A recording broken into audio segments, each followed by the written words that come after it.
وہ Peoples party میں کے ساتھ چلنے کو تیار ہو گئی ہے. کچھ نام بھی سرکولیٹ ہوئے تھے, تو وہاں اس محاذ کا کیا بنا, وہاں کیا ناکامی کے بعد آج جو غصہ بلاول دکھا رہے ہیں وہ اس وجہ سے ہے.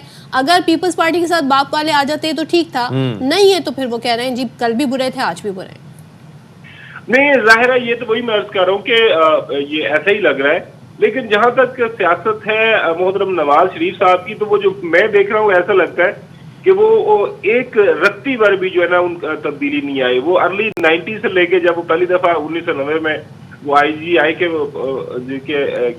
الیکشن کی وجہ سے جب بنے تھے, وہ جو ہے وزیر اعظم, آپ کو پتا ہے وہ ایک سپریم کورٹ کا فیصلہ بھی آیا ہوا اصغر خان کیس. ایگزیکٹلی, اس کے بعد سے لے کے ابھی تک ایسا ہے کہ ان کے سامنے ایک پلاٹ ہوتا ہے, بس وہ اسی کو سامنے رکھتے ہوئے اس کے اوپر عمل کرتے ہیں اور آگے بڑھتے ہیں. لیکن ایک بات میں ضرور جو ہے کرنا چاہوں گا, جو میری تھوڑی وہ آبزرویشن ہے. دیکھیں ہم اس وقت 2023 کے آخر میں, اور سارے جو سیاستدان ہیں ہمارے یہ پیداوار ہیں 80s 90s کی. پلوں کے نیچے سے پانی بہت بہہ چکا ہوا ہے. میرے خیال میں اب عوام کے پاس اگر یہ جا کے پوچھیں گے نا کہ وہ ان کے بارے میں کیا سوچتے ہیں, کیا دیکھتے ہیں, کیا رائے رکھتے ہیں, تو وہ ایک بڑا مجھے لگ رہا ہے کہ یہ جو سرپرائز پیکج ہمیں ملے گا 2023 کے انتخابات کے اندر, ظاہر ہے IPP بھی آ رہی ہے, اس کے علاوہ اور بھی پولیٹیکل پارٹیز اب بھی اسی انتظار میں ہیں. لیکن خاور صاحب آپ یہ جو سرپرائز کی بات کر رہے ہیں, ایک تو بات ہو رہی ہے یہاں پر ہر طرف لیول پلینگ فیلڈ کی, ہر کوئی شکوہ کر رہا ہے. دوسرا میں بارہا ایک چیز کا تذکرہ کرتا ہوں, الیکٹورل ریفارمز کا نہ ہونا, اور 2018 میں جو خدشات کا اظہار کیا گیا تھا, کیا وہ خدشات ابھی ختم ہو چکے ہیں؟ اور الیکٹورل ریفارمز نہ ہونے کی وجہ سے جب بھی انتخابی نتائج جو بھی آئیں گے, تو جو جماعت جیتے گی اس کے علاوہ کیا باقی منوان اس فیصلے کو تسلیم کر لیں گے الیکشن کمیشن کے جو الیکشنز کے نتیجے میں آئیں گے؟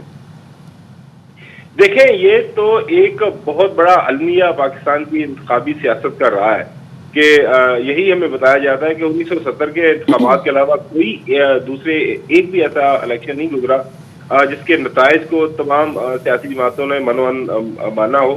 1970 کے بھی جو انتخابات ہوئے, انتخابات تو فری اینڈ فیئر ہوئے, لیکن ان نتائج وہ بھی آپ کو پتہ ہی ہوگا کہ نہیں مانے گئے تھے, اکثریت کو نہیں مانا گیا تھا. اینیویز یہ تاریخ کا حصہ ہے. آج کی جو اس وقت ہم دیکھ رہے ہیں کہ جو صورتحال ہمارے سامنے ہے صدی صاحب, اس میں کوئی دو رائے نہیں ہے کہ اس وقت پاکستان کے اندر تفریق ہے, تقسیم ہے, جو ہماری سیاست, جو سیاسی منظر نامہ ہے اس کے اندر کافی شدت سے ایک دوسرے کے ساتھ مخاصمت کی جا رہی ہے, نفرت کی جا رہی ہے.